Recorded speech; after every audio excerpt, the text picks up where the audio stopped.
नमस्कार, जय महाराष्ट्र, जय मराठी। ही गाडी मला आता बदलापूरच्या ठिकाणी भेटलेली आहे। या गाडीमध्ये बघा तुम्ही कुठेही नंबर प्लेट नाहीये। वाजल्यावर हे बघ, कुठेही नंबर प्लेट नाहीये, कागदपत्राच्याकडे काहीच नाहीये, लायसन्स याच्याकडे काही नाहीये, कुठलंही कागदपत्र याच्याकडे नाहीये। आणि हे राजस्थानहून आलेली लोक आपण बघू शकता। ही लोक जी आहेत ना, प्रत्येक ठिकाणी अशी लोक आपल्याकडे आलेली आहेत। कोणी आईस्क्रीम विकतोय, तर कोणी काही बर्फाचा गोवा विकतोय, तर कोणी असं खुर्च्या विकतोय। ज्यांना आरटीओने जर थांबवलं तर हा स्पष्ट म्हणतोय की आम्ही 100-200 रुपये देतो आणि पुढे जातो।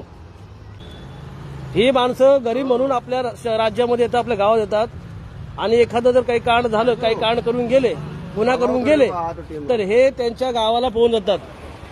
हे परप्रांतीय लोक आपल्या गावात येऊन हे बघा अशा खुर्च्या विकतात। विचार करा यांना काय याच्यात उरत असेल। या खुर्च्यामध्ये 100-200 रुपयाच्या खुर्च्या, एक खुर्ची तो 250ला विकतोय। विचार करा हा काय कमवतो त्याच्या मागे। पण याच्या मागे यांचा मोठा मनसुबा आहे।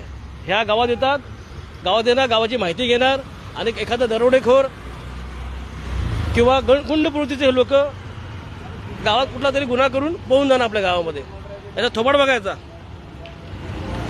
हे बघा, याच्याकडे काही ऍड्रेस पत्ता नाही, याच्याकडे कुठलाही ऍड्रेस पत्ता नाही याच्याकडे।